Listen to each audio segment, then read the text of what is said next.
o'clock, and we're happy to be back here in the Capitol. Madam Secretary, will you call the roll, please? Chairman Brinkman, Present. Commissioner Smith, Commissioner Boatright, Present. Commissioner Trees, Present. Commissioner Erdman, Present. Commissioner Ecker, have you joined us? Not yet, but we're getting him. Commissioner Ecker will be joining us in a moment. Welcome, everyone. As we start the new year, I want a moment to encourage everyone that MoDOT to keep up the good work. This new year will bring a lot of exciting challenges for all of us. We've got more funding to get more work accomplished and available than we've had for a long, long time. It's up to us as the department and commission to use these resources as we continue to serve the citizens of Missouri together. I have a friendly reminder that we are continuing to provide live stream of our open meetings to the public to view and from their home and office. If you're speaking, please be sure to speak into the microphone so the viewers may hear us. We're going to start our meeting this morning with a safety emphasis. Bill Gross, Senior Safety Specialist, is going to share with what we need to do in case of an emergency today.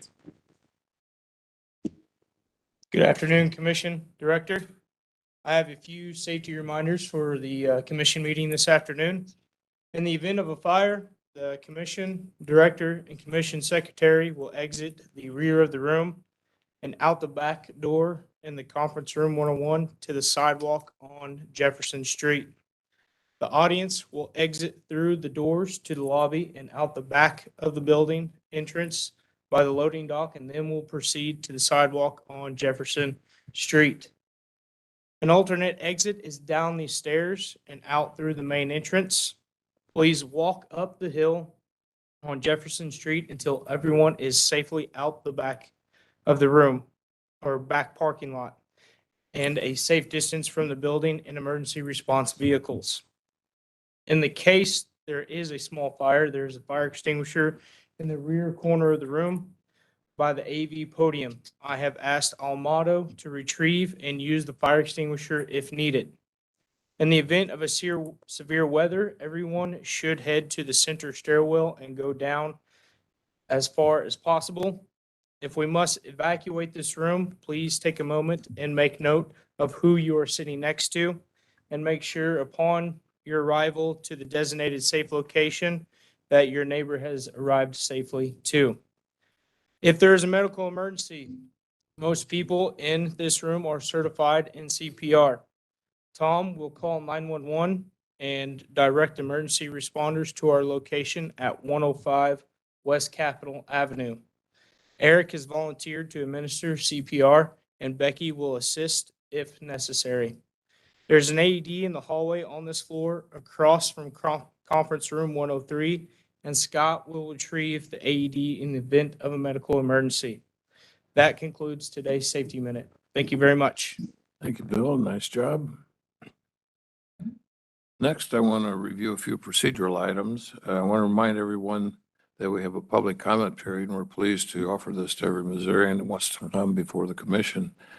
Any of you would like to address the commission, please sign up before, it's not 1:30, it must be 3:30. You'll have 5 minutes for public comment and 10 minutes per subject. Next, I want to review our abstention process. There are commissioners that, because of land ownership or business interest, or lawyers that may represent clients that may either have some relation to a matter coming before the commission and may have a potential or actual conflict of interest to be considered or voted upon. The commission member will indicate if he or she chooses to abstain from voting and recuse himself from participating in any discussion on that agenda item. If an agenda item is divisible by contract, project, or the like, the commissioner may specify that particular matter and then still vote on the remainder of the agenda item. The information is provided to the commission secretary by advance of this meeting. Madam Secretary, have the letters been accordingly ordered? I do have the letters. Yes, thank you. Okay. Thank you. Next, the first item of business on the agenda is consideration of minutes of the regular meeting of November 2nd, 2022, and a special meeting on November 1st, 2022.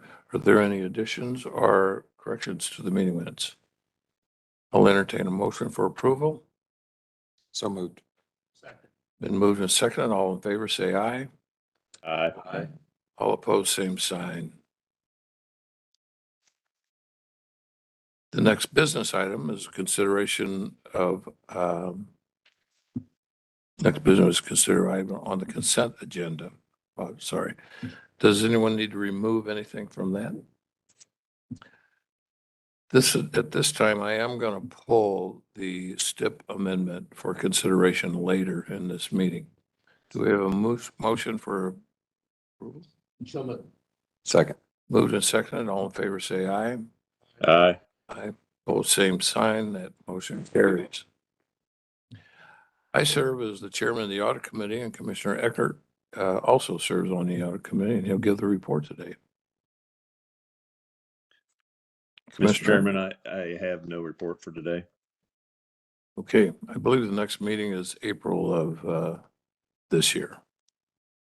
Commissioner Smith and I serve as co-chairs of the legislative committee, and he will give today's report. Thank you, Mr. Chairman. The 102nd session of the Missouri General Assembly started today at noon. On behalf of the commission, I'd like to congratulate all the Missouri House and Senate members who were elected and re-elected to office during the November election. While it's hard to say at this time what transportation initiatives will be discussed during this session, the commission departments stand ready to assist all elected officials who wish to advance the transportation conversation for the state of Missouri. I would like to report that on December 9th, MoDOT staff delivered the department's annual report to the governor, lieutenant governor, and members of the Joint Committee on Transportation Oversight.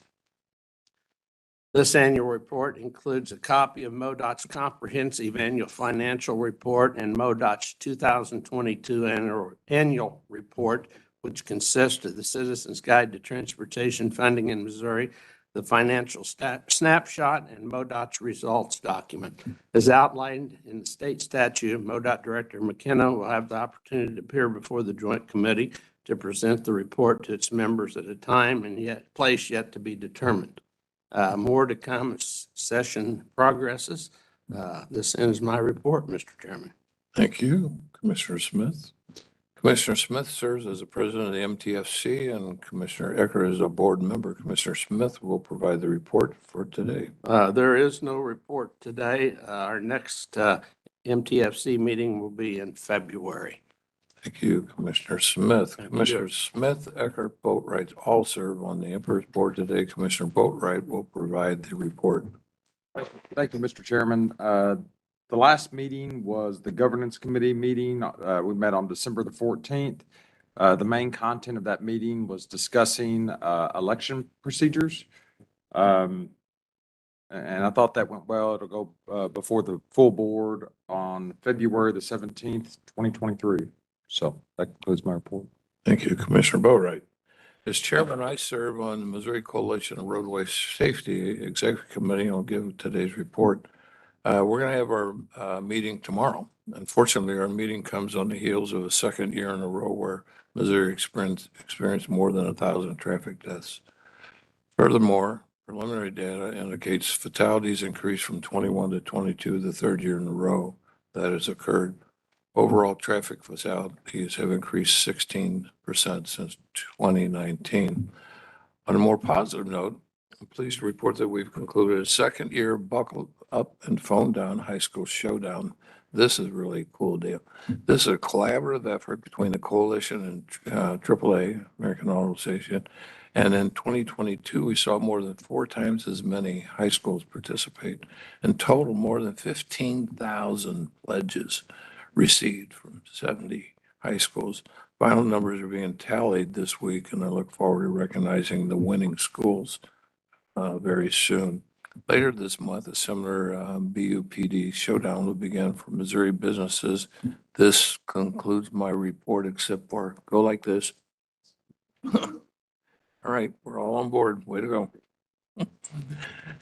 The next item on the agenda is MoDOT Director's Report. Patrick? Thank you, Mr. Chairman, members of the commission, and thanks everybody for being here. To start the report today, I've got some good news.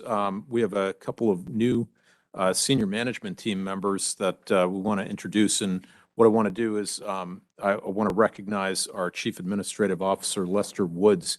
to make those introductions.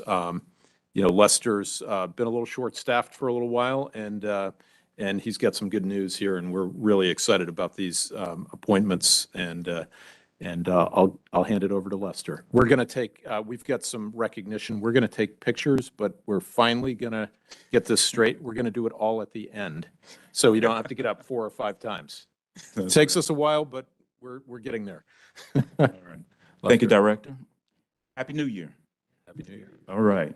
I am excited, Commission, and very pleased to welcome Ms. Andrea Hendricks as MoDOT's new Equal Opportunity and Diversity Director. Andrea's back here behind me. Don't mind. Welcome. She has 20 years of experience in business and finance. She was previously the project engineer manager for Hitachi Energy, excuse me. And prior to Hitachi, Andrea was the executive director of program and business development at Accounting, Legal, and Logistics Solutions. In addition, she worked at Lincoln University in student accounts and in their Small Business Development Center. Andrea holds a master's degree in sociology from Lincoln University and an MBA from William Woods University. She's also completing her doctorate in business management from Grand Canyon University. So if you don't mind, please help me welcome Ms. Andrea Hendricks as our new.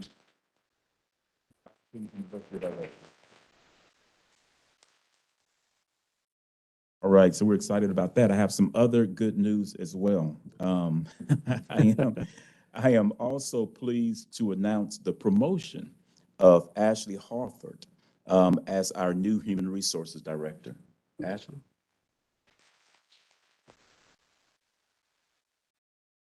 She is a graduate of Missouri Western State College with a bachelor's degree in business administration with an emphasis in management and human resources. She's also a graduate of William Woods University with an MBA in human resources as well.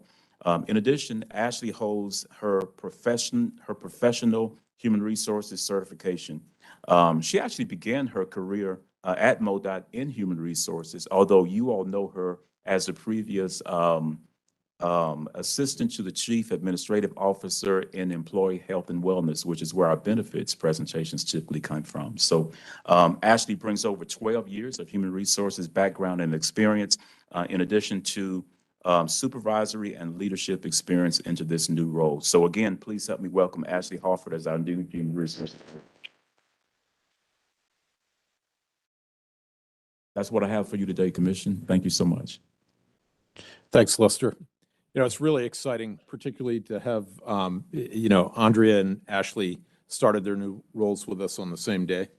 And this is a really important relationship within the department. And we have really exciting times ahead. We have a lot of hiring to do, replacing folks, and we have a lot of community outreach to do in order to encourage the diversity of the enterprise that we need to fully represent the communities that we serve. So we're very excited to have these really talented individuals stepping up in one case and joining the team in another. I'm very excited about it, and I know Lester is as well, because he's been doing double, triple, quadruple duty for a little bit. So that's great. The next thing, more good news. I'd like to recognize our deputy and director and chief engineer, Ed Hassinger, for a couple additional announcements. Yeah, good news abounds. So at our annual AASHTO meeting earlier, or I guess I shouldn't say earlier this year, late last year, they present awards that recognize, DOT's got a lot of great people that work for them, but there are awards that really recognize the best of the best. And we were really happy to learn that Jay Whaley, our transportation system analysis coordinator, was given the President's Award in the environment and planning category. Now, Eric Curdy calls him our data guru. That's his real title, right? But I want to play a quick video that kind of shows what he did and gives a little insight into the award. So if you could roll that video.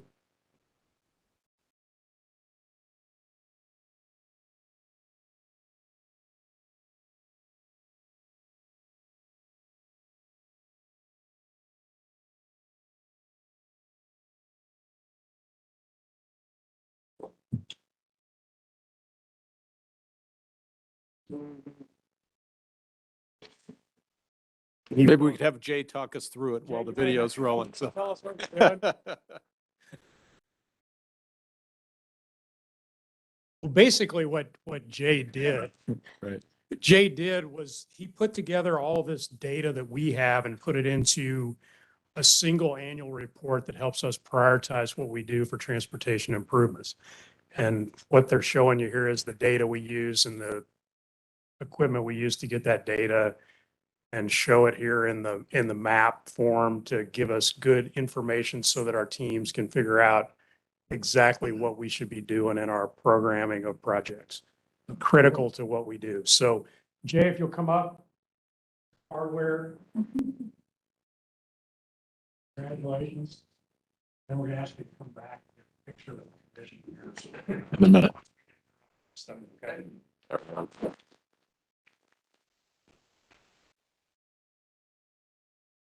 And then the next thing we wanted to talk about is, you may have met Shirley Norris.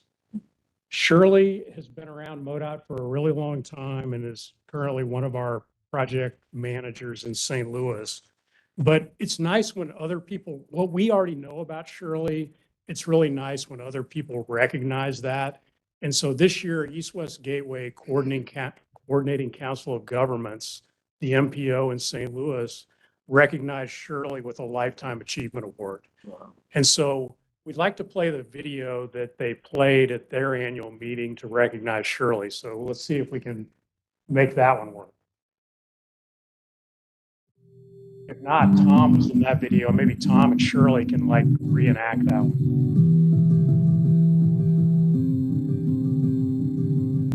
Oh, there's so much to tell about Shirley.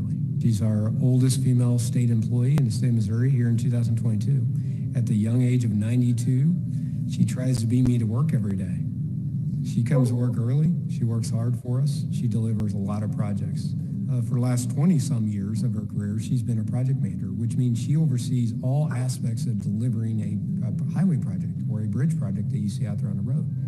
I just get a thrill of starting something and seeing it through all the processes and getting it out on the road and built. It's just a wonderful, wonderful feeling. Right now, when I look at her workload at the young age of 92, she has 50 projects that she's scheduled right now, 50 babies, as Shirley likes to think of them. She keeps each project as her baby, 50 babies that she's sort of working through the system that she is scheduled to deliver in the next 5 years. One of the things I love to do is pass on the institutional knowledge, to tell the younger people what we used to do and how it's changed, to tell them what I do, why I do it, and how I do it. One of the things that's amazing, the evolution of change that she's seen, that Shirley stays up on top of it. We have some of our engineers that will come and ask her, well, what's the MoDOT's current policy on this? She actually knows our current policies better than a lot of us. I've been through several generations, you know. In fact, my bosses have been younger than my children for many years. It pleases me that they look at me for advice. It's just, I guess it's the mother in me, I'm not sure. I know every day that Shirley comes to work, she works really hard for us. She motivates us, and she can look her kids, her grandkids, and everything in the eye and say, you know, I've done everything I can to make my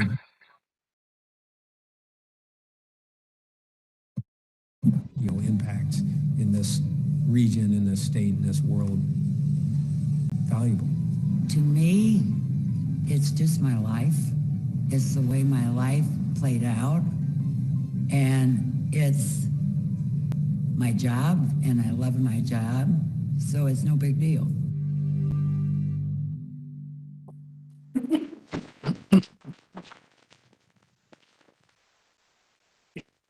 It's kind of a big deal. So, the first day that I came to work in St. Louis, I think I walked in the back door and Shirley was talking to the district engineer at the time, Freeman McCullough, who asked me to come to St. Louis. And so My relationship with Shirley started on that day, and I valued that. She's been a great role model to many of us. So what a great award that you received, and it's good that everybody else knows what we already know. So Shirley, let's have the commission come down and we'll start the picture process. But Shirley, if you'll come up and start.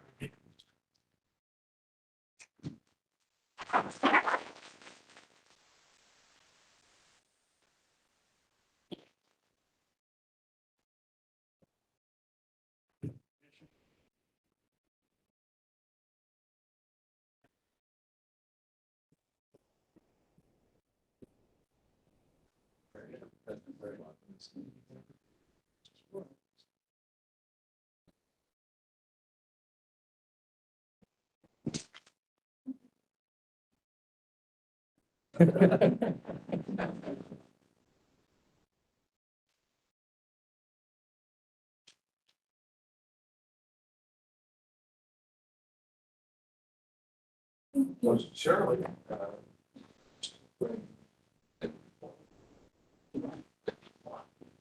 For the second one, at Vanderbilt, because your last name was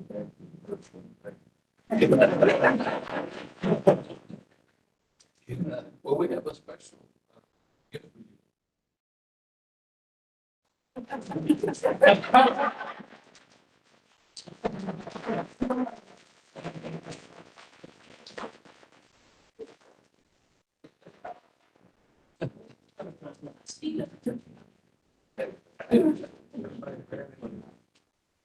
Get one. Get that. Get there, yeah. Get there.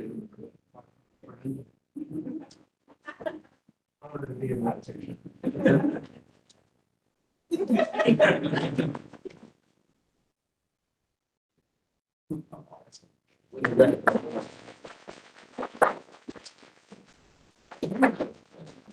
was going to tell that story, but I've decided not to. Congratulations. Thank you. Oh, you've done.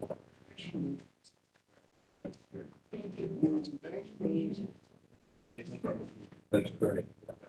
That is. You guys want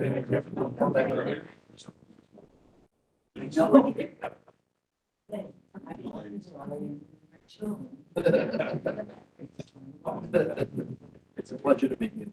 It's an honor and I'm Brian Trees. I've heard so much better. Thanks for all you do. Thank you. Thank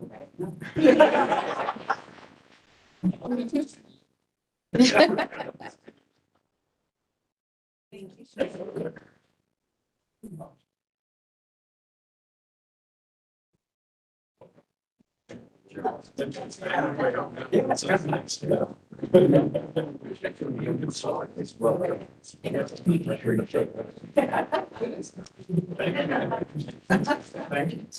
See you. That's right.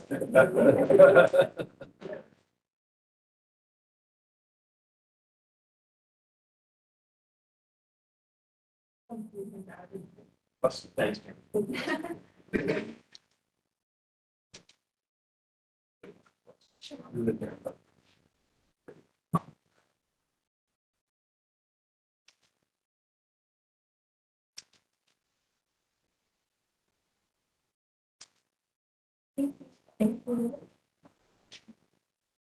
Thank you. Thank you.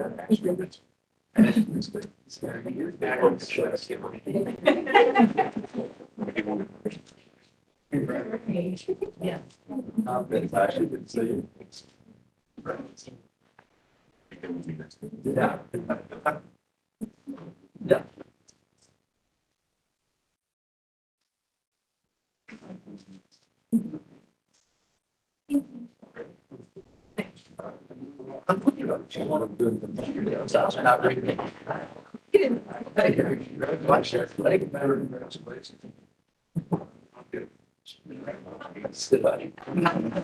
Well, you put a time.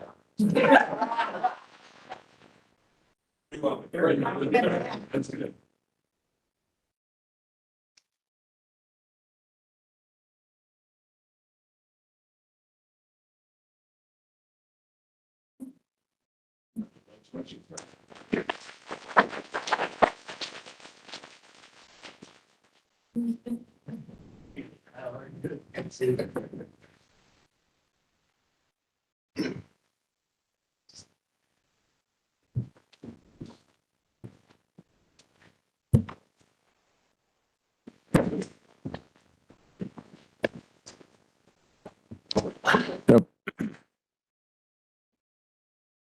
Mr. Chairman, wanted to bring to your attention that January is National Human Trafficking Prevention Month, marking an anniversary of the passage of the Trafficking Victims Protection Act of 2000. MoDOT joined forces with the Missouri State Highway Patrol and local law enforcement to combat the crime of human trafficking in the Show Me State. Human trafficking remains a growing concern in Missouri, particularly along the interstate corridors. That makes uniting the efforts of everyone in transportation in the entire sector of vital importance in combating this rapidly expanding criminal enterprise. In 2018, as director, I signed the Transportation Leaders Against Human Trafficking Pledge, committing MoDOT to providing specialized training to employees about the common indicators of human trafficking and how to report the potential cases while raising public awareness of human trafficking issues impacting our state and nation. A lot of people don't think this is going on. It's going on right under our noses every day, and it's a terrible tragedy for those involved. If you suspect someone is being forced to engage in any activity from which they can't leave, call the National Human Trafficking Resource Center hotline at 1-888-373-7888. There's more information on our website about that. To pick up on what you mentioned in your report, Mr. Chairman, as a priority issue and as something that we're concerned about, that those rising fatality statistics are something that we need everybody's help to combat. There are solutions that we need to consider that have to do with the engineering, the design, all of the work that we do. There's an enforcement component of this, but there's also a policy component of it. And I'm really concerned when we look at 2022 and comparing it to 2021, comparing it to 2020, and we see this increase. Over 1,000 Missouri souls gone in the matter of a blink of an eye on the roadways. 1,028 at this counting, and the final reporting will come in probably a little bit higher than that. To put that in perspective, that's 2.8 people a day. Almost 3 people a day in Missouri die on our roadways. That's 1 every 8.5 hours. So just in the time that you've been here today, probably somebody has passed away on our roadways on average, and 1 is too many. 1 is too many. So when we consider the types of things that we support, that we are concerned about, and we want to advance as an enterprise, as an organization, we also have to look to how we compare to others. And that is done by groups outside of Missouri. This slide that's up before you is not a great statistic. Ranked 49th out of 51 counted, including the District of Columbia, in terms of safety policy countermeasures. And this is by, there are a couple groups, but this one is by the National Safety Council. They do this each and every year. It's a lag in data, but being ranked 49th here is not an aspirational position for us. It is a difficult issue, but ranked F is something we need to come away from. We need to move out of. These reports labeled Missouri as off track in seatbelt use, child passenger safety, distracted driving, speeding, teen drivers, and vulnerable road users. Striking a similar tone, the Advocates for Auto and Highway Safety released a 2020 Roadman report labeling Missouri as one of the worst states in adopting optimal highway safety laws. Missouri was graded poorly for policies related to seatbelts, child passenger safety, teen driving requirements, and distracted driving. So what you have before you is, in some ways, a response to that. We bring, and you have been very supportive of safety policies going forward. We have coalitions that are formed, the coalition that you chair, Mr. Chairman. We're trying to make progress here, but I think sometimes it's worth noting where we stand relative to others. And this is not where we'd like to be. Public policy is not in our hands. It's a matter of raising awareness sometimes and developing and gaining support.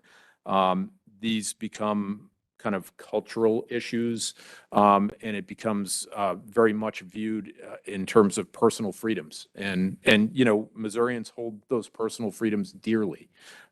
So the idea here is not to tell people what to do and how to do it. That's where the Buckle Up Phone Down campaign came from. It's a voluntary effort and it's awareness campaign, and that's a good practice. But what we have done is we've put together a comprehensive package, if you will, for consideration, because these are the policies that you see that we have and the ones that we're missing from external review. But what we want to do is look specifically at about 18 of these public policies that really hone in on fatality and fatality reduction. And so we've put together a package of those potential policies, and you know, the slides are, we've put this up in multiple areas. The first slide is safer for children, and so Safer for Children has 4 areas that we think need improvement here in Missouri: rear-facing child seats through age 2. Booster seat, children left in hot cars, and bicycle helmets for young riders. These are policies that are in effect in other states and not here in Missouri. So Safer for Children. I think compartmentalizing these into these areas, I think sometimes people aren't aware that we don't have these policies in place. So part of this is to bring awareness. The next slide we have is specific to safety for teens. So cell phone bans for teens and novice drivers, and a lot of issues surrounding graduated driver's licenses. Those are issues that is something that we could really improve. I think the training programs for young teens coming in and joining the driving roles and ranks with the rest of us. The next slide we have is one that's really personal for MoDOT. This is safety for highway workers. You know, in more than a century that MoDOT's been in existence, there have been 138 employees killed in work zones.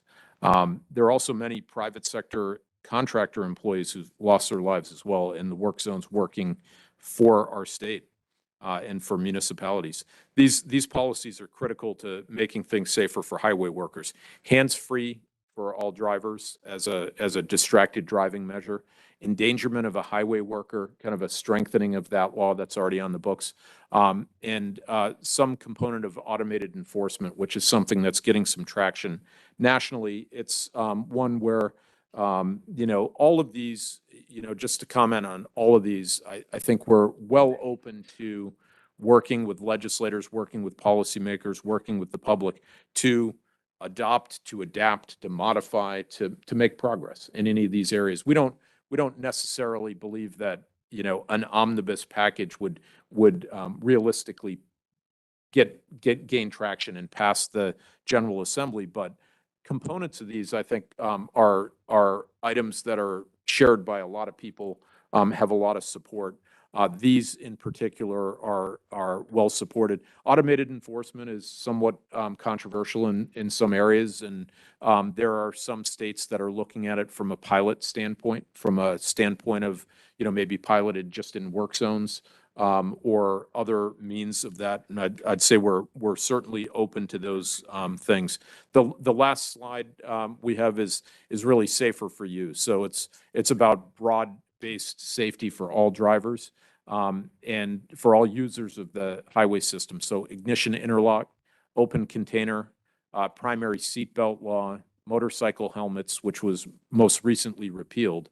That moved us, I guess, from an F to an F minus. And some we have some technical changes to the definition of electric bicycles that will put us more in compliance with some of the federal some of the federal laws. So we've put together a package, we've put together draft legislative language. Our government relations team is reaching out for potential sponsors on an individual issue basis, on a kind of a chapter basis or otherwise. And the main thing that I really wanted to do here is to raise awareness of where Missouri stands in terms of safety countermeasures. And I think when we're reflecting back on 1,028 lost souls on our highway system this past year, paying honor to those lost souls would be to make progress and to do anything within our authority, within our power, and even within our attempt to raise awareness, to heighten the awareness, heighten awareness of the behavioral issues as well as the enforcement issues, as well as the engineering issues that all combine for really tragic results on our roadways every single day.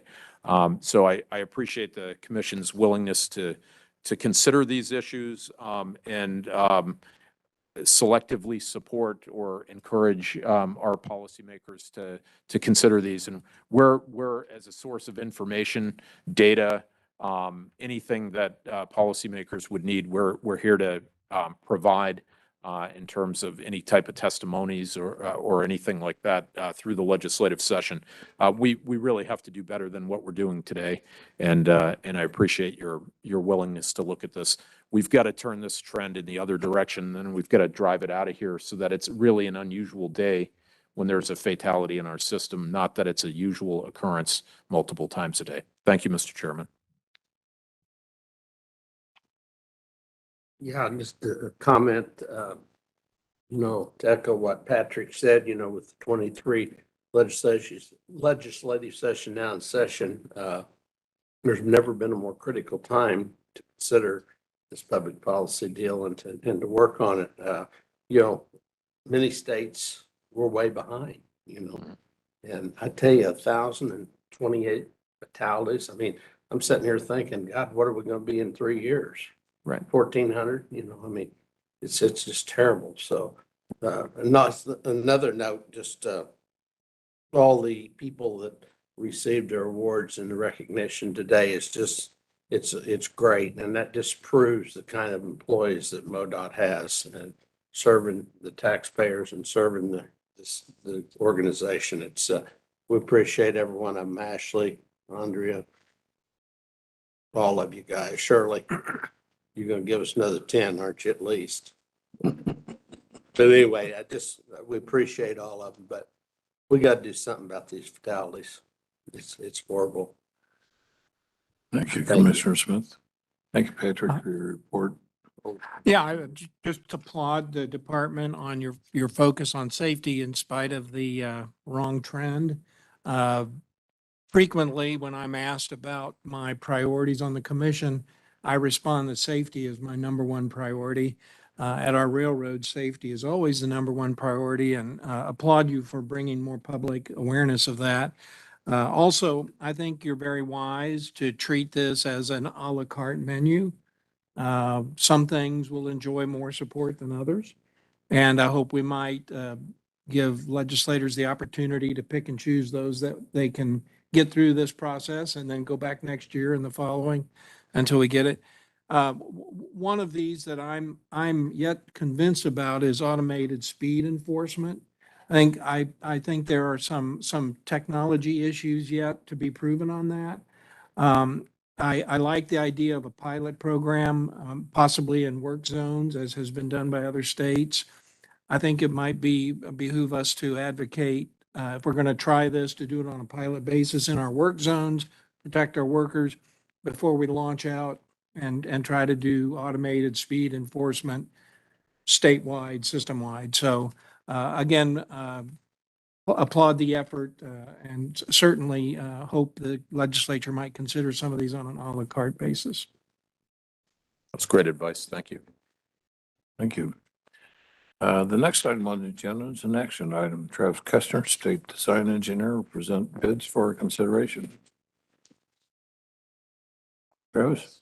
Chairman Brinkman, Commission, Director McKenna, presenting the results from the December 16th, 2022 bid opening, where MoDOT received 85 bids on 33 calls. We recommend the following to you today, and that is to award all calls to the lowest responsive bidder, except for calls A05 located in the Northwest districts and call F06 in the St. Louis district. We recommend rejection of calls A05 and F06 due to excessive bids per section 102 of the Missouri Standard Specifications.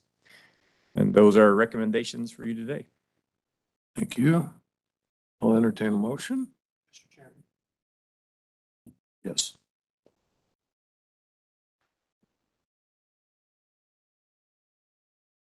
I think. Is it A05 or A01? A05. Make a motion that we adopt the recommendation for consideration. Moved and seconded. All in favor, say aye. Aye. Aye. Aye. Same sign. Travis, do you have a budget update for us? There were no focus on bridges today. We do have some the next couple months coming up to try to finish up that program. Today's awards were for 123.7 million. We're 26.5 million over budget today for the year. That puts us at 977.9 million, which is 29.6% or $223 million over the original budget of that 754 for those program amounts for jobs. So we are seeing a little calming down in the prices, but for the year, we're still over budget by quite a bit from those original program amounts. So Thank you. thank you. Before we proceed, I would like to recognize a special guest. County Executive Dennis Cannon has joined us from Jefferson County. Got a bad flipper. He's fixing his own tractor. It's tire repair. Tire repair. The next item on the agenda is an action item. Ed Hassinger, Deputy Director and Chief Engineer, will present the Governor's Transportation Cost Share Program for our consideration. Ed? Mr. Chairman, Commissioners, Director, about a year ago, this time, the governor proposed in his budget a $75 million cost share program for transportation that went through the legislative process and was passed by the legislature and ultimately signed by the governor.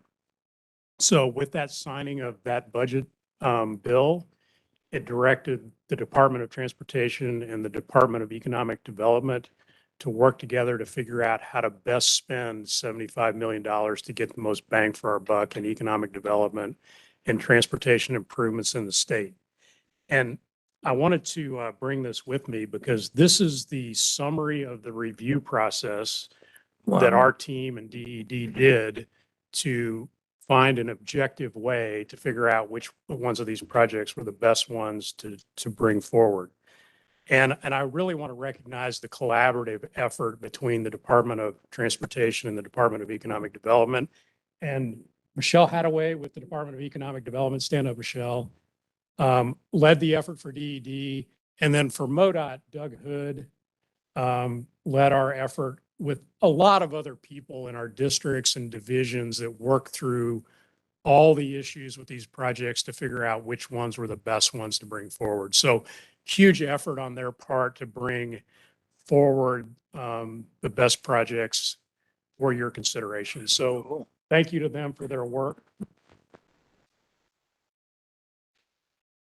So let me get to the results. Basically, after we sent out the request for application, we got 41 applications asking for over $150 million worth of cost share money. So there was almost twice the demand than there was money. 5 applications didn't meet the requirements, so they were put aside at the very beginning. And then the team rated all of the projects based on their economic impact. That's where economics development's expertise came in. The transportation need, the share the applicant was bringing, the more skin in the game, the better. And then the project readiness. And project readiness was a new thing that we brought in this year because the previous governor's cost share program a few years ago, that wasn't considered, and it really made it hard to get money spent. So we're hoping this year that change in our rating we learned from what we had done previously will help with getting money expended faster. So the results of all that, we want to bring to you 28 projects that have a total project value in construction only of $176 million. So that's turning $75 million into $176 million of projects. And that doesn't include engineering, right of way, all that stuff that has to go on, and that's the responsibility of the applicant. Now, the thing I will tell you is this is a yearly appropriation. So we will advise, with your approval, we would advise all the people that are successful that this is subject to appropriation risk every year. Now, in our previous experience in this, the legislature has reappropriated that money if it's not spent. But truly, this is one-year money. And if it doesn't get expended, then it kind of comes up against that risk. So everybody just needs to know that going in. So what I would ask is for your approval to move forward with the 28 projects that the team has brought forward. And we will move forward getting with those applicants on your approval to get these projects underway. Great. Any questions or comments for Ed? Great Mr. work. I filed a letter of abstention on the Little Blue Parkway because of some property interest my company has near there. So I won't. Commissioner Eckert, have a comment? Yeah, Mr. Chairman, I'd like to make a motion that we Um, approve this. Well, I entertain a motion to approve all these 28 projects. Second. Moved and seconded. All in favor, say aye. Aye. Opposed, same sign. You're approved. Are any of the winning teams with us today? No? Yeah, for the project Redbird is one of the. Redbird, applicants. do you want to talk about that? I'd be happy to. Appreciate you putting the Redbird part of that deal. The building square feet. Jefferson County, right along I-55. So tremendous asset, particularly large opportunity for the county. Thank you for your support. Thank you. Next item on the agenda is a non-action item. Eric Curtis, Transportation Planning Director, will present a report on the impacts of inflation on the next step. Eric? Thank you, Mr. Chairman, Commissioners, Director. I'm Secretary Eric Curdy, Transportation Planning Director. Talk to you a little bit about inflation in the upcoming STIP. We all kind of know inflation is happening. It's happening to a lot of people and a lot of entities, and we're no different. There's a lot of factors that go into development of the STIP. Inflation has always been a key component of our STIP. Inflation affects asset management primarily in your funding distribution. Typically it's 3%. There's a lot of factors that go in, but the one I want to specifically talk about today is inflation. The 22 to 26 STIP, we really started to see the current inflation trends we're seeing. At the year end, it was 11.7% on program versus award. So program amount is the amount we put in our STIP for the project versus the awarded amount. In 22, sorry. The clicker never likes me. Forward. There we go. 11.7% in that 2022 to 2026 STIP. And we saw it towards the end of the year. In the current STIP, we're at approximately 30% at program versus award. This chart is kind of the year-to-date inflation impacts on the types of projects that we're letting. The red represents the percent over-programmed, and the gray, I guess that is, olive, we'll call it, is the dollar amount over-programmed. So in resurfacing, you can see it's 22% over the programmed amount, which is almost $80 million in program difference or increase. New construction, we have inflation, no inflation or deflation, just stagnant. Bridge rehabs, that's 25% or $12.84 million increase in award. Bridge replacement is 6.5% or 28 million. And then our largest category that we're seeing inflation in is major bridge, which is 68% or $91.4 million over the programmed amount.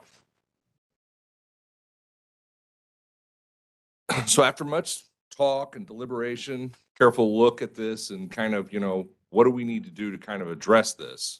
I wanted to remind you first of, in your distribution of funds, when we say we're going to apply an inflation factor to the STIP, typically it's 3%. The only thing that grows is asset management.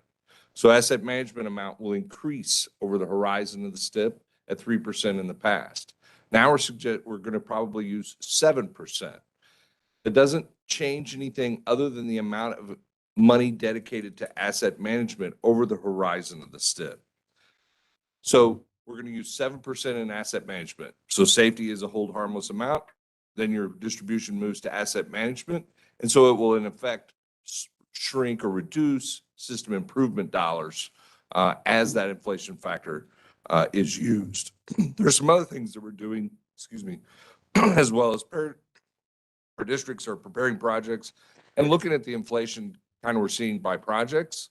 And then we'll also have to pay attention to the slotting of jobs to make sure that, when we do the STIP, we're at 100% program for the first 3 years, that we're still at those same amounts, and we may have to move some things around, move stuff out, move stuff in to hit that. And then always to protect ourselves, the fourth and the fifth year are only programmed at 50%. So that's why it's not catastrophic for us at 30% inflation right now. We've still got that kind of safeguard at the end of the STIP to take care of anything else that, might happen. And two, finally, I guess I'd say we do a STIP every year. So you get a chance at this again. While we're going to apply 7% a year, we'll have to see what it looks like in the next STIP. But we wanted to give you an update about what we're seeing and what we're planning to do, because right about now is when we start developing the STIP for your approval and consideration in July. Any questions? Questions, comments? No, I'll just say, we really do appreciate the work that you put into this. Going through this process, not only for the unfunded needs, but the STIP every year is vitally important to keep the projects that really need attention to the forefront. So I appreciate you and your team and helping us allocate funding. Thank you. Yeah. Patrick, comment? Yep. Thank you, Mr. Chairman. Thanks, Eric, for that report. While it's not catastrophic, the inflation that we're dealing with, it is coming out of what we anticipated to be available funding to move forward into the STIP coming forward. So again, I just want to remind the commission and everyone that the ability to lay out new projects in this coming STIP is going to be less than we anticipated. It could create some disappointment, but we'll try to work through that as best we can. Thank goodness for the fiscal constraint, though, on a 5-year basis of the STIP, or we would literally be pushing projects or stopping them right now because of the cost overruns. So this is wise financial planning, and shows why we should continue to do this. It also helps us in terms of our federal requirements to prove fiscal constraint. Yeah. Thank you, Patrick. Don't go anywhere, Eric. You're up again. Next item is a non-action item. Eric's going to share with us the report on the impacts. No, he's not. He's going to present the unfunded needs, about our high priority unfunded needs. Thank you, Chairman. So I'll start with, while Scott brings the power deck or the slide deck up, and then I used to work in planning too, as I went away from planning, worked with railroads, came back to planning. But in my previous stint in planning, I saw a memo from the planning director to the chief engineer that said that resources or needs far exceeded resources. Some things never change in our business. And that's what I'm going to talk to you today about is unfunded needs. And there's always a lot of unfunded needs. You ask us to carry this process out every year. We've been working on it since summer. With all the folks around the state that we work with. And today I'm going to give you a summary of where we landed with high priority unfunded needs. So these are the buckets. About $1 billion is a conservative estimate for what needs are not met each year. The buckets describe where we kind of generally believe that those should go. They kind of guide us in their decisions about where to pursue unfunded needs.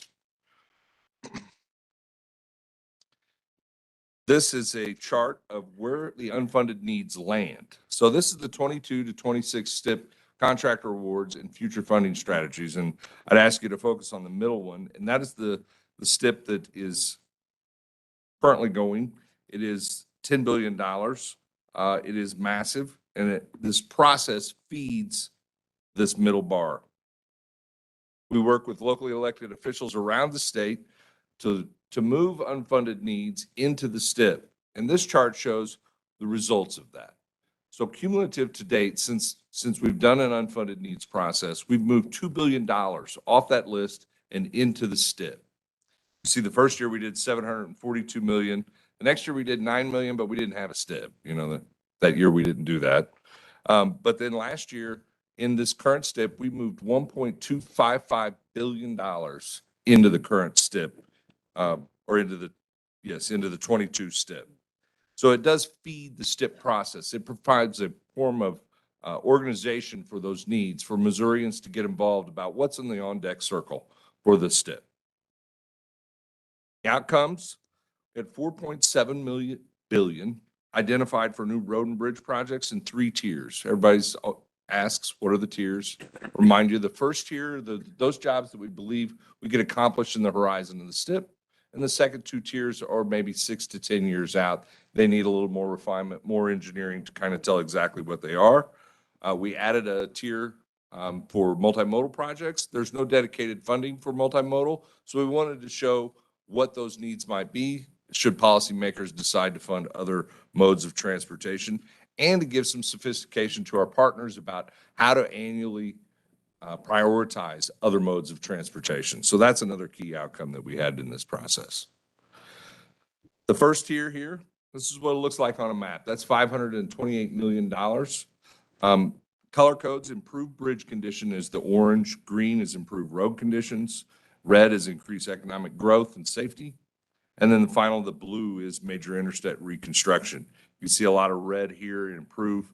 A couple examples in the Northeast, there's a study for US 63 to expand it, and US 63 in the South to fund $39 million on the map.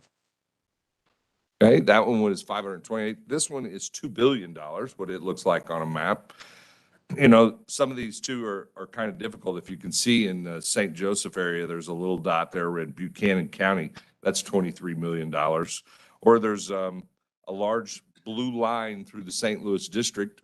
That's $205 million. So, you know, the map isn't to scale, you know. But there is quite a bit of need that's on these maps, while it doesn't maybe look like it's real busy. That's $2 billion. And then the third tier for road and bridge, it's $2.2 billion. Little needs, northwest corner again, we'll go to the northwest. That's $25 million for the Brownville Bridge crossing the Missouri. And then all the way down to Mo 740 in Boone County, you can see a red dot, the long discussed extension of Stadium, Mo 740 to the east for $28 million. Or in the southwest, the line straight down from Springfield. That one is the US 65 safety and operational improvements for $49 million. Those are estimates. Next, this is what multimodal needs look like. And they take, you know, it's planes, trains, buses, sidewalks, trails, all kinds of needs are here. Helipads for safety, for emergency response are in there. There's a lot of different needs that are coming to light. And one of the great things about this, not only is the identification and the process to identify them each year, but it's the sophistication of the planning process as it evolves around the state. This is kind of helping RPCs that normally don't dip their toe into other modes of transportation to start to learn about how to prioritize and identify those needs in their areas and to bring the right folks to the table. What's this look like in a chart? So next we've got statewide needs would be the last kind of tier.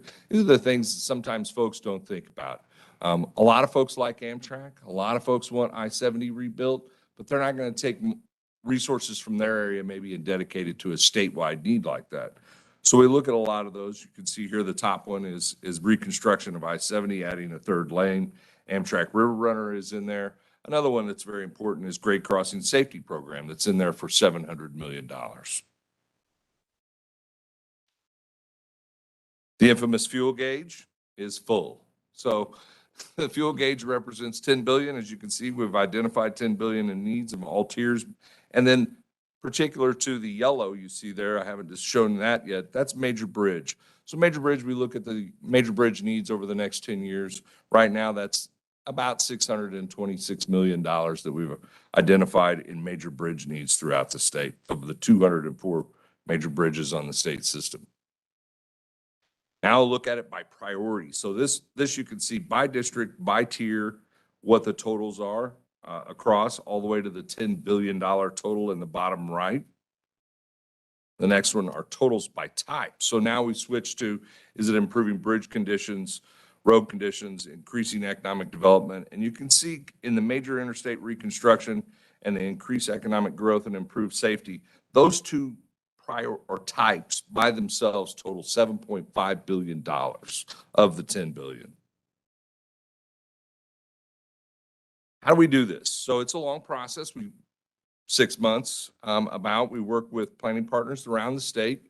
Our district teams do a great job of going out and meeting with the RPCs, MPOs, develop a process, develop lists, prioritize them, force folks to come to the table to make those tough decisions about what makes it on this list and what doesn't. We had 9 meetings. Every district had meetings, had 120 participants this year, and it helps to educate along as you go. You know, while you have the meetings, there's a lot of work that happens before those meetings to get to this place at time. Who's our audience? The public, state lawmakers, city officials, county officials, media contractors, planning partners, special interests. Lots of folks get involved in this process. And we're really encouraged by that because it does just create the awareness about how important transportation is, the cost of transportation, why that makes it so important for folks to have a good conversation about what is out there and what would you do with the scarce resources that we have available to us. What did they say? We had 119 comments online. So this is all also online, not just in public meetings. 101 of those comments were about needs we'd already identified. So that's a good trend. You're always going to have some that don't. We had 12 that weren't. And then we get comments about policy. So we had a handful, half a dozen comments about policy kind of things.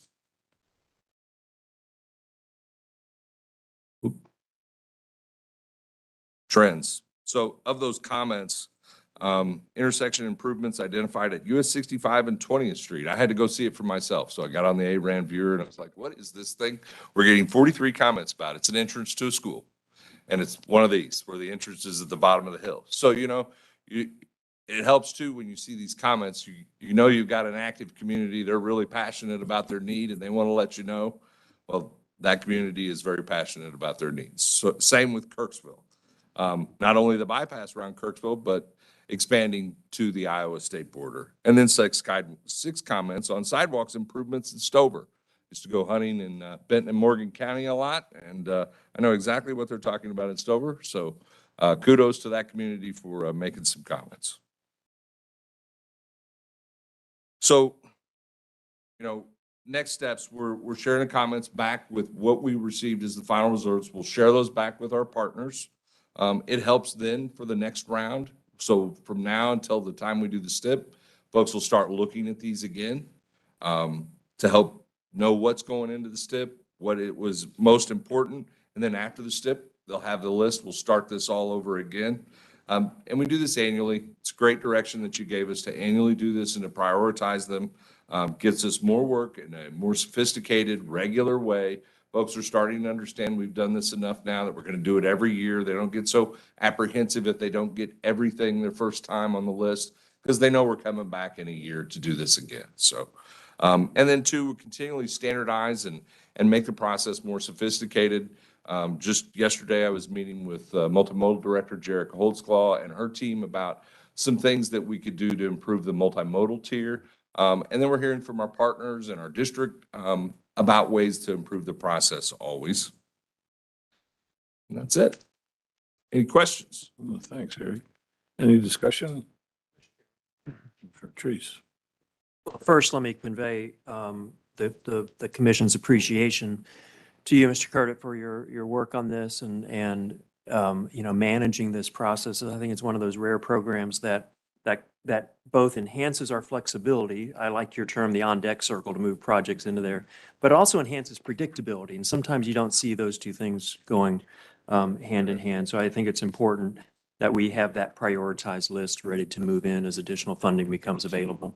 My ears perked up when you mentioned the Stadium Road extension. I was curious if that $28 million was an updated number, because that has been planned for at least 11 years.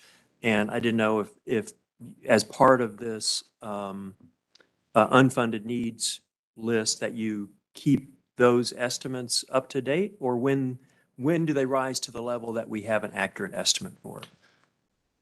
I don't know exactly. I'll check for you, but I believe each district, when they give these estimates, they're doing they're looking at it again. They're revising it. I see Central Region nodding. Yes. So, I know that they look at these, they take very seriously the estimate for those types of projects. But I'll make sure to double check for you. Thanks. And then in conjunction with your previous presentation, which I appreciate, do you anticipate additional cost share dollars that then would move something off tier 3 into that as additional money comes available, or is that too big of a jump? No, money talks. And we've always talked about in programming guidelines and the way we do the STIP, you've got two communities with needs that are equal. And one's willing to put a lot of skin in the game, and one's wanting MoDOT to fund it. That will move projects, always. And if you think of the tiers 2 and 3, and top to bottom, it really is the identification of getting on the list. It's not so much the order. I know a lot of folks pay attention to the order. Is it in tier 2 or is it in tier 3? But it really is just getting on the list. If you think about what I said at the very beginning about needs or resources being, saying it backwards, there's always more needs than there are resources. Just getting into, I call this kind of the JV list, and you get to varsity when you get into the STIP. So you've already made a good cut by getting on this list. And then, there's things that happen. You might have a project too that was not just because of funding, but of a gap in a corridor that just makes sense at this time to do that project. Different competing priorities may change. You may have a local that the council changes and they have a different priority or a different policy that may move a project around. So there's a lot of versatility here. The main thing, though, is getting on this list. Thank you very much. Great job. Thank you, Mr. Chairman. Mr. Chairman, I've got. Commissioner Boatright. Yeah, just one thing. And this wasn't mentioned, but I think that being in conversations with our partners on the construction side of the house, this can also be a very useful tool for them in planning for projects out in the future too. And I don't think that that's always been the case, but the point that we're at now, having this list and having it tiered and a dollar amount associated with it can really help them on where our contractors need to be on workforce. That's right. I mean, it is a great tool. I will say on our STIP, one of the number one things that we see downloaded on our STIP webpage is the Excel spreadsheet by contractors. We believe it's by contractors, but I can't imagine anyone else wanting to look at it that much. Patrick? Chairman, go ahead, Pat. Oh, please. Well, I'm glad to see this exercise being extended to multimodal. And I'm flipping through the projects, trying to get a sense of, in terms of volume, what kind of multimodal purposes consume most of the billion plus. And it looks like there's a lot of pedestrian sidewalk, but just anecdotally, if you were to look at the unfunded needs in multimodal, kind of how do they cluster around purpose or function? What would be the biggest to the smallest? Sure. I think that, you're going to see a lot in urban areas related to transit, and that's workforce development, those kinds of things. You're going to see a lot of interest throughout the state in sidewalks, pedestrian accommodation. There's a lot of that goes on. You're going to see a lot of airports. And I think that what you're seeing, though, is that it's evolving, that each year, each planning partner gets more sophisticated and gets the right people to the table. You can have a great, robust process, but if you don't have the right people at the table to express the need, some needs get missed. I can see holes there just based on my experiences at the DOT, looking and working in other modes. I think that, that's part of this, that getting the right people to the table to express these needs helps that robust conversation. A public works director is primarily going to be focused on his road and bridge needs. He's not going to necessarily think about a grade separation that needs to occur on 22nd Street somewhere. He's not going to think about bus and bus facilities for transit or how to partner with Oates to deliver more public transportation. And I think that as the process goes along, you'll see more and more sophistication with regard to identification of the needs by having the right players at the table at the right time. So what are these singular long line projects? Trails. Trails. Thank you. Patrick. Thank you, Mr. Chairman. Thanks, Eric, for that. I think it's important to recognize that we did not lay this out as a process, nor did the commission intend for this to be unconstrained. So we did envision that kind of 6 to 10 year horizon. What would be possible? So what we do find as we're going through this is we haven't identified all of the unfunded needs. And I don't think that our intention here was to do so, but it was to create a process that, as Eric said, brought in that prioritization beyond the funded status. And proof is in the pudding with that movement when there have been resources available to move $2 billion in 3 years into this is proving the concept. And it's helping our efficiency of project development along the way, which is very useful. But the list itself is also illustrative. It's not definitive. And because we come back every year, there's not so much pressure on everyone to identify everything, nor have we prescribed a process where you have to first get into tier 3, move gently to 2, then to 1, and then to be funded. The communities, the annual process that is the official capital program for the state, for the commission, is the STIP. And if a community would be able to bring resources to bear, they might be able to bring something into the funded status that was never conceived on the unfunded needs process, or could jump from tier 3 all the way to funded. We wanted that flexibility to be built in and not to be so prescriptive in the approach to unfunded needs that it took too much time and effort away from the real deal, which is the actual annual STIP. Thank you. Thanks, Eric. Thank you. Great job on both items. Earlier, I pulled the STIP amendment from the consent agenda for later consideration. That time is now. That allowed the staff to present the governor's cost share projects to us first, and now we can consider the STIP amendment. We have a motion and a second for approval. So moved. Moved and seconded. All in favor, say aye. Aye. Opposed, same sign. Motion carries and the STIP is approved. Do we have any public comment? No, but we do have a special request from Commissioner Smith. Thank you.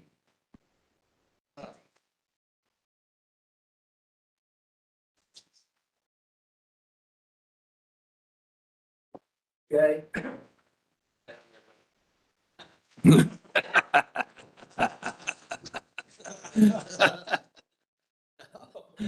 I just wanted to publicly thank you for all you do.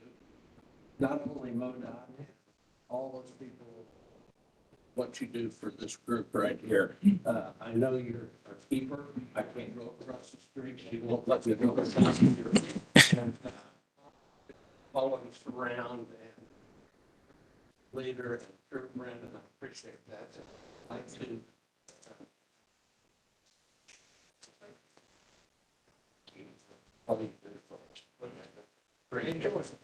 Good.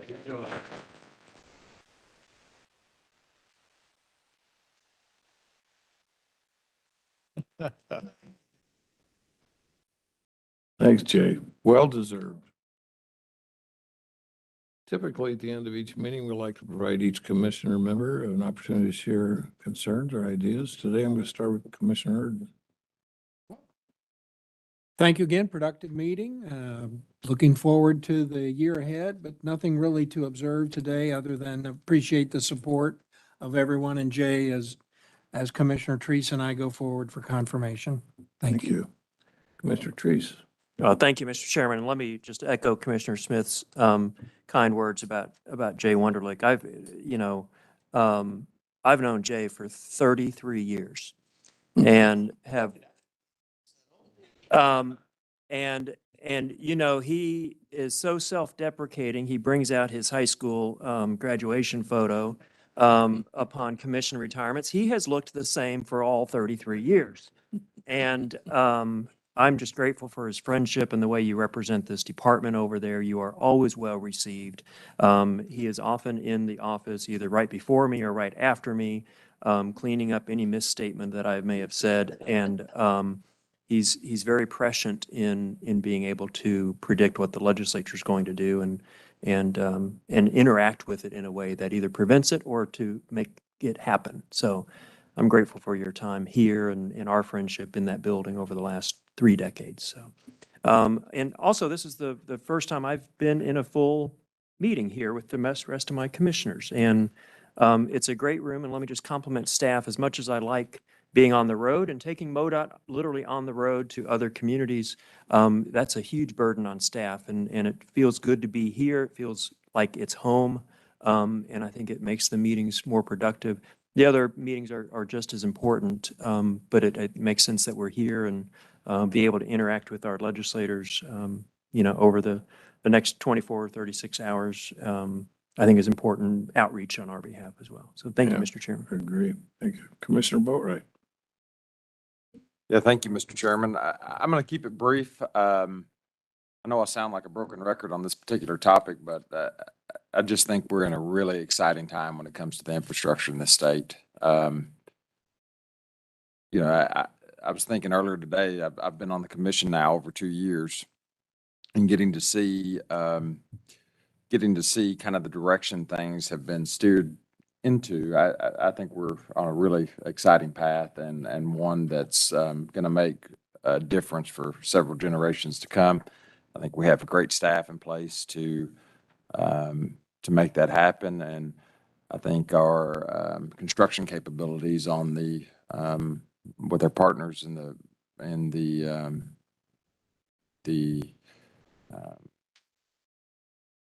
construction field, I just think it's a really exciting time. So I'll leave it at that today. Thank you, Mr. Chairman. Commissioner Smith. Thank you, Mr. Chairman. I'm going to be really, really brief, but again, thank all you people that have spent many, many years working for this organization. And we really, truly appreciate every one of you and looking forward to Ashley and Andrea's new roles and their leadership and watch them come up through the organization. Patrick, one of them might be sitting in your job someday. You just never know, do you? So, but anyway, Shirley, again, thank you for your hard work over the years and continue to do so. It's good to be back in Jefferson City. I look forward to a productive 2023 102nd. It's going to come out good. We're going to get something good. And again, the fatalities are just terrible. I mean, I'm going to go back and look and see how many fatalities. I was in a fatality accident, a double fatality or several years ago.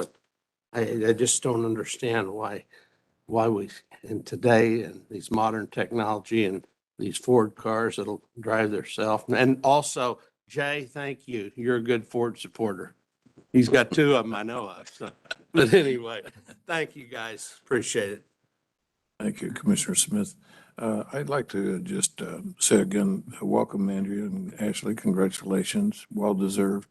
I was talking to the captain out front when you mentioned trafficking.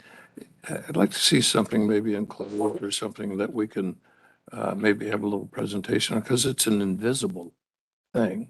Here, I'll give you one thing I learned today. If you're in trouble and you go into a bar, you ask for an angel shot. And bartenders are supposed to know you're in trouble. Does anybody know that?